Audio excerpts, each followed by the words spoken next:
At the same time, there is a war of words here in Florida. The governor's administration is kicking pro-Palestinian groups off Florida campuses. Live pictures right here. They claim that some of those groups are aligned with terrorists, but our Jada Williams tonight joining us live right now in Tampa on the scene there with one of those groups. And Jada, they believe that this is an attack on free speech. What are you seeing there right now? Well, what's happening right now is an emergency rally for the Students for Justice in Palestine. That's an organization that's on USF's campus. It's one of those organizations that found out through a memo that came down just yesterday that they have to be deactivated.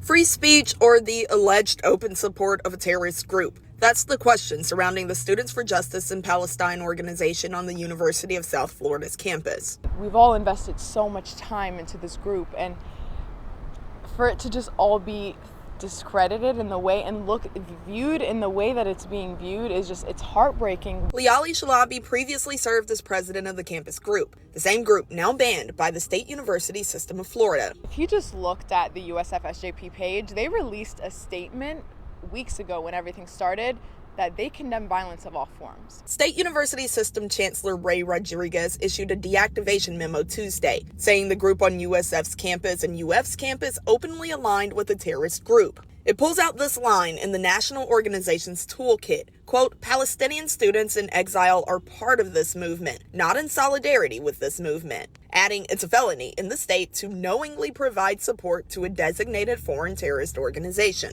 I think that we need to take things as they are, and I think it is very irresponsible to label a group of college students something like terrorists. I reached out to the ACLU. In a statement, they called it transparently unconstitutional, saying, quote, instead of keeping students and communities safe, the government is simply silencing ideas it doesn't like. This attack on free speech is dangerous and likely won't be the last. I just think it's very irresponsible to say that these students align with something that they don't.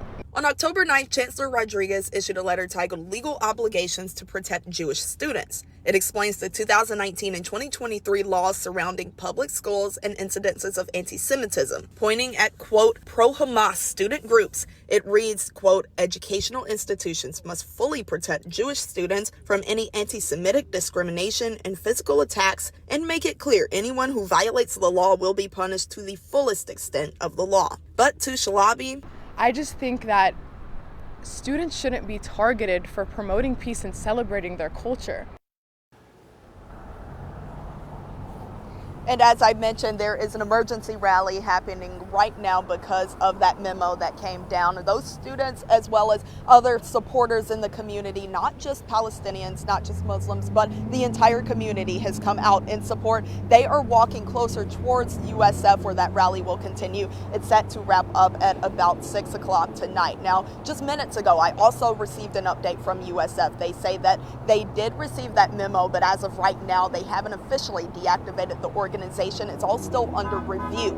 As for legal action, some of the leaders of that student organization say that nothing has been set in stone, but they are in talks about challenging it legally. Reporting live in Tampa, Jada Williams, ABC Action News. All right,